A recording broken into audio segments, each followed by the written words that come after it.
अभी 2021 के G20 शिखर सम्मेलन का आयोजन जो अभी हाल ही में हुआ ही है 2 दिन पहले इटली के राजधानी शहर रोम में किया गया था।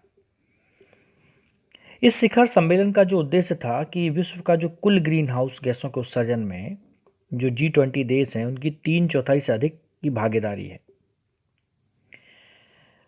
इनके द्वारा गरीब देशों को बढ़ते तापमान के प्रभाव से निपटने में मदद करते हुए उत्सर्जन में कटौती करने के तरीकों पर सामूहिक रूप से ठोस प्रतिबद्धताओं की तलाश करना था।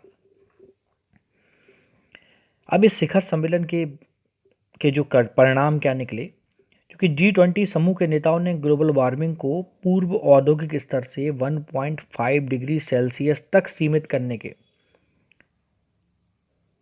संबंधी प्रमुख पेरिस समझौते में निर्धारित लक्ष्यों को हासिल करने के लिए प्रतिबद्धता व्यक्त की है। उन्होंने वही बात कही है जो पेरिस कॉन्फ्रेंस में हुई थी कि हम लोग इसको करने जा रहे हैं, बात ही बात हो रही है बस अभी, है ना। शिखर सम्मेलन के आयोजक इटली और इन नेताओं द्वारा उत्सर्जन कटौती के लिए वर्ष 2050 की स्पष्ट समय सीमा निर्धारित करने के बजाय मध्य शताब्दी तक या उसके आसपास तक नेट जीरो कार्बन उत्सर्जन लक्ष्य तक पहुंचने का वादा किया गया। G20 समूह के नेताओं ने वर्ष 2021 के अंत तक विदेश स्थित एक नए धूलयुक्त कोयला संयंत्रों का वित्त पोषण रोकने पर सहमति भी व्यक्त की गई है कि अब इस तरह के कोई नए संयंत्र कोयलायुक्त वाले नहीं लगाए जाएंगे। इन देशों ने जलवायु अनुकूल लागतों को पूरा करने के लिए विकासशील देशों के लिए $100 बिलियन जुटाने संबंधी अब तक की अधूरी प्रतिबद्धता को फिर से दोहराया है। होगी भी पूरी कि नहीं पता नहीं।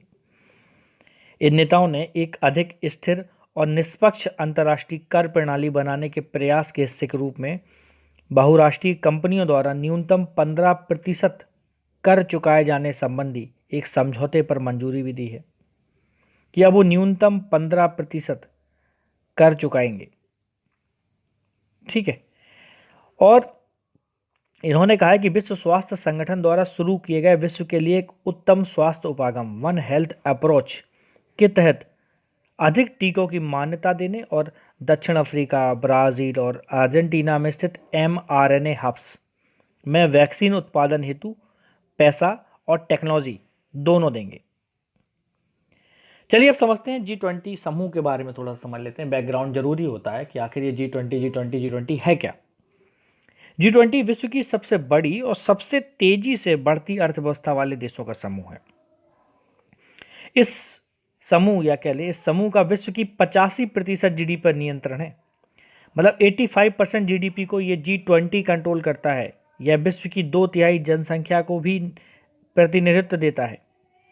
औपचारिक रूप से वित्तीय बाजार और वैश्विक अर्थव्यवस्था की अगर बात की जाए तो ये G20 शिखर सम्मेलन वित्तीय बाजार और वैश्विक अर्थव्यवस्था शिखर सम्मेलन के रूप में भी जाना जाता है, क्योंकि इतना बड़ा बाजार है, जो बड़े बड़े देशों का समूह है।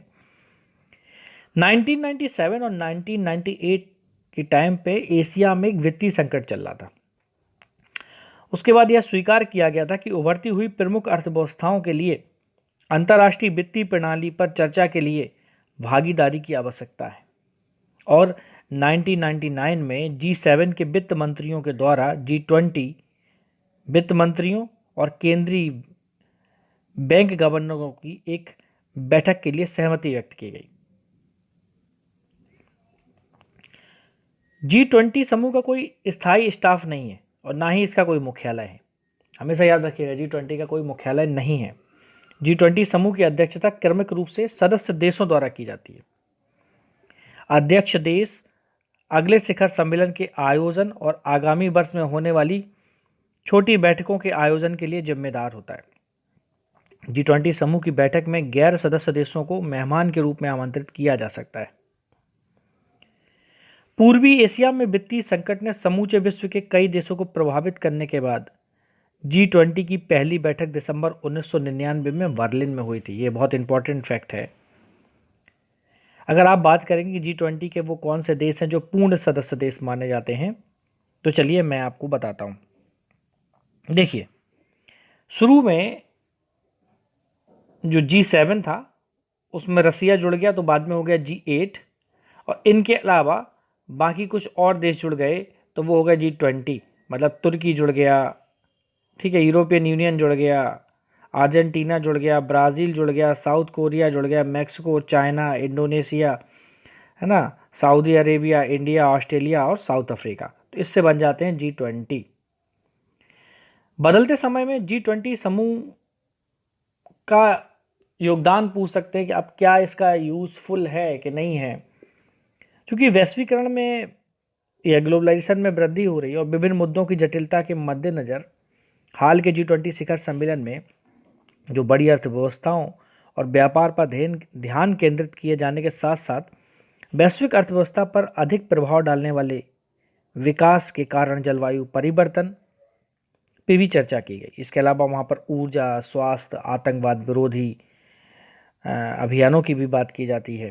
प्रवासन और शरणार्थी जैसे वैश्विक मुद्दों पर भी वहाँ पर डिस्कशन किया जाता है। G20 समूह के द्वारा इन वैश्विक मुद्दों को हल करने की दिशा में अपने योगदान के माध्यम से एक समावेशी और एक संधारणीय विश्व बनाने का प्रयास किया जा रहा है, जो कि बहुत इम्पोर्टेंट है।